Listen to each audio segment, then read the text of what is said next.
Hi everyone, this is Mark Shanker, self-taught visual artist with a new video.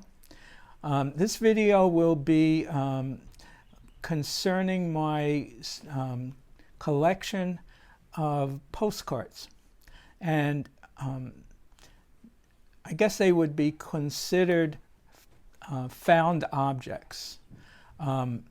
They are made by people who are sending a message or writing something to someone who have no real intention of making something that is aesthetically pleasing or aesthetically interesting. However, I began collecting regular postcards. That means the front of the postcards, which contain the photos. And then as I turned over the postcards that I collected, I realized that the backs of a postcard could actually be more interesting than the front.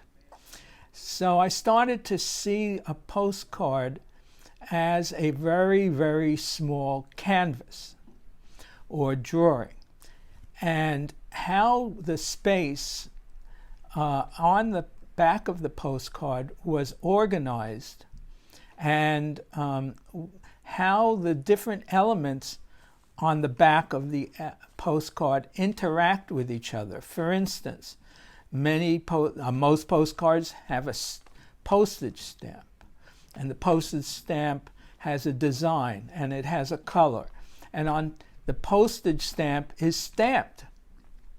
And so the stamps that the post office used in canceling the postage stamp are an element. And then sometimes the postcard gets sent to the wrong address. And so the postman or woman writes on the postcard something, or puts a number on the postcard, and it gets transferred to someone else. And then, of course, there's the message and how the person who is sending the message writes. Calligraphy was represented the character of the writer in the old days. And now they hardly even teach handwriting. But in the old days, and 150 years ago, the way you wrote was a representative of your character. And so there was, just for the simplest message, could be written in the most beautiful script. And that is what I got interested in, with the idea of looking at the postcard compositionally, and also studying the calligraphy, and to see if there wasn't a way I could use the calligraphy, the different examples, in my own writing, in my own drawing, and in my own painting. So let me give you a couple examples of some postcards I collected. And most of these postcards, by the way, were, as far as postcard collectors are concerned, garbage, because the pictures are the most uninteresting and trite pictures you could buy. Here's one, for instance, that I thought was just the calligraphy itself. Of course, I like the idea that the stamp was destroyed, and we see only a little bit of what's left of the postmark. So it shows a process. I like the idea of this postcard has a life. And I can see some of the life in the way the postcard is now constituted. Here's one, for instance, where the stamp has been removed, but there's a rectangular or a square mark and a round postmark. Here's one where the handwriting I just find is very beautiful. In this case, you have a very, very fine handwriting, and it goes in multiple directions, which I consider very interesting, the way of using space and getting more words in, but you can hardly even read it.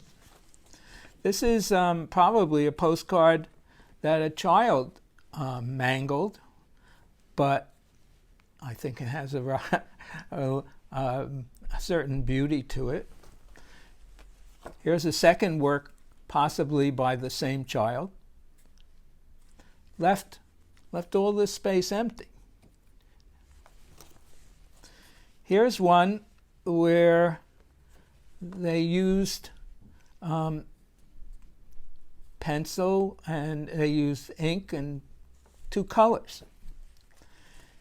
Here's a postcard that a child did, completely, abstract, but it's got tremendous energy. Here's a postcard that was used to calculate or to learn arithmetic. I love the way the numbers go in different directions. And it says, "To Jackie." Here's a postcard that a child wrote. I just love the way it's written. "I am a Cub Scout." That was a really important statement by a child.